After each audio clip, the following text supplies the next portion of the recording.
Assalamualaikum warahmatullahi wabarakatuh. Wilujeng patepang deui dina pangajaran Bahasa Sunda. Materi anu baris dipidangkeun nyaeta ngeunaan sisindiran. Satacan kana materi, mangga kanu tacan subscribe, gera di subscribe heula. Anu bade like, mangga gera like. Satacan medara materi, baris diwanohkeun heula ngeunaan kompetensi dasar. Non atuh nu jantan kompetensi dasar dina pangajaran sisindiran. Nyaeta 3.2 menganalisis isi, struktur, dan aspek kebahasaan sisindiran.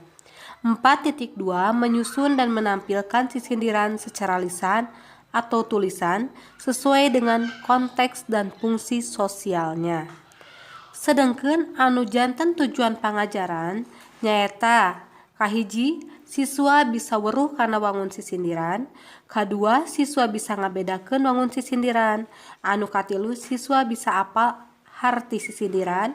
Kaopat, siswa bisa nyieun atawa ngarang sisindiran kalawan merenah. Saterasna aya watesan jeung wanda sisindiran.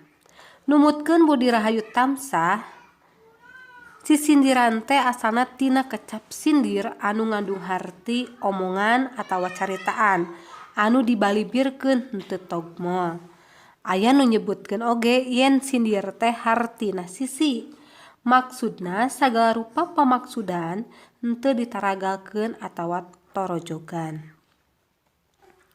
Wangun sisindiran teh kauger ku purwakanti. Jumlah ngangna dina unggal padalisan jeung jumlah padalisan dina unggal padana. Kukituna sisindiran teh kaasup kana wangun ugeran atanapi puisi. Sisindiran teh kabagi tilu, aya rarakitan, paparikan, sareng wawangsalan. Dina rarakitan kabagi tilu, aya rarakitan silih asih, aya rarakitan piwuruk, aya oge rarakitan teh sesebred. Nah, ayeuna ngeunaan rarakitan silih asih. Rarakitan silih asih teh nyaeta sisindiran anu ngagaduhan watak nyaeta ngeunaan silih pikanyaah. Contona, daek soteh kaci koneng, kaci situ mah teu purun. Daek soteh kanu koneng, kanu itu mah teu purun. Eta ngeunaan rarakitan. Dina rarakitan, cirina rarakitan teh nyaeta papak dina lebah puhuna atanapi mindoan kawit. Di dieu aya daek, ka padalisan kahiji sami sareng padalisan katilu, kadua sami sareng padalisan kaopat. Terasan aya nu namina cangkang sareng eusi. Padalisan kahiji ari padalisan teh baris, padalisan kahiji sareng padalisan kadua mangrupakeun cangkang. Daek soteh kaci koneng, kaci situ mah teu purun. Eta teh mangrupakeun cangkang. Sedengkeun dina padalisan katilu sareng kaopat eta mah eusi.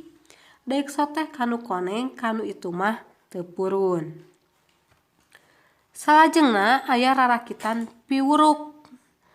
Rarakitan piwuruk nyaeta rarakitan anu watakna teh mamatahan.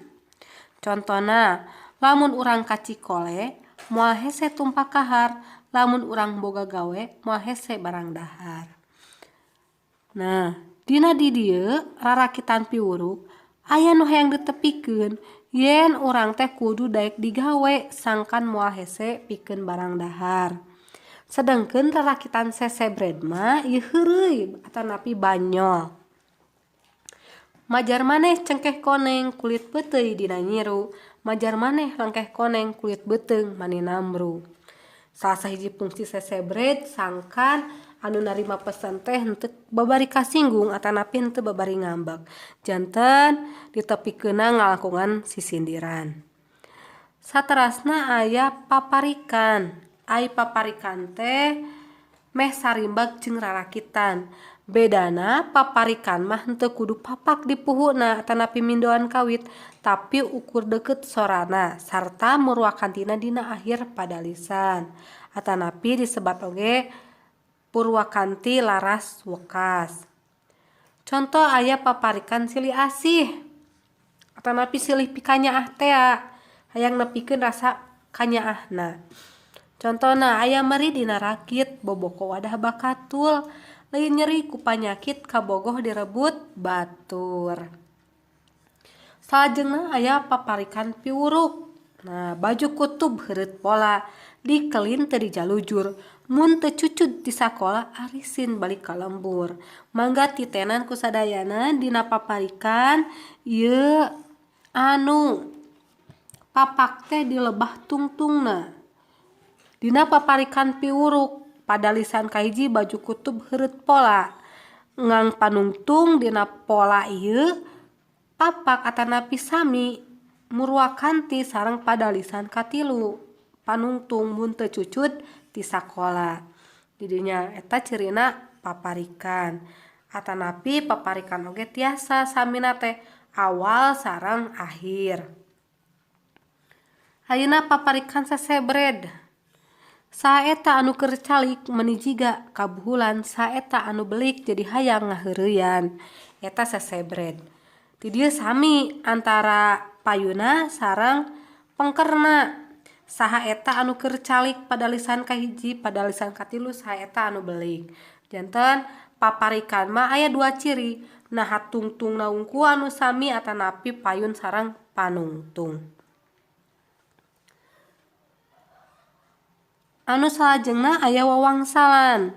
Wawangsalan teh nyaeta karangan nu diwangun ku sindir jeung eusi. Dina sindir diwangun deui ku cangkang jeung wangsal. Anu dijieun wangsalna teh tara ditetelakeun tanapi sok disumputkeun. Kudu diteangan tina bagian eusi. Wangsal teh sok Murwakanti atanapi sami jeung sal sahiji kecap anu di bagian tina eusi teh.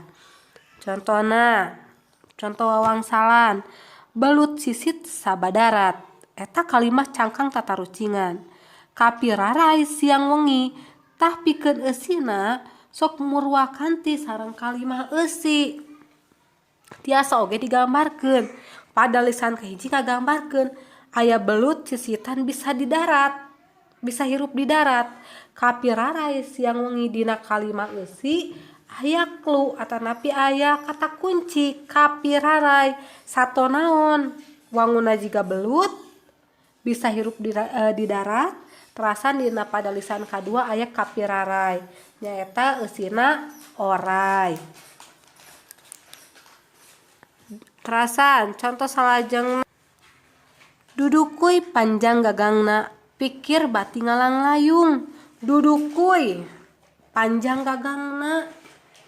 Nah, dudukuy panjang gagangna aya gagangan pikir bati ngalang layung.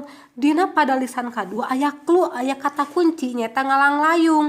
Janten anu janten wangsalna teh nyaeta naon? Payung. Kendang gede pakauman. Wanguna jiga kendang gede ayana di pakauman dag digdug rasaning ati eusina nyaeta bedug. Tah sapertos kitu tangtuna sisindiran masih hirup kene di masyarakat di sabudeureun urang. Mangga pikeun langkung. Jentreng ngeunaan sisindiran tiasa dipaluruh tanapi tiasa dipilarian. Pilarian rarakitan teh sapertos kumaha tanapi damel sisindiran rarakitan anu Murwakanti payuna rasan paparikan anu Murwakanti pangkerna sareng tiasa oge urang teh ngadamel wawangsalan. Mun sakitu anu tiasa kapihatur. Wabillahi taufiq walhidayah. Wassalamualaikum warahmatullahi wabarakatuh. Wilujeng tepang dina pangajaran basa Sunda salajengna.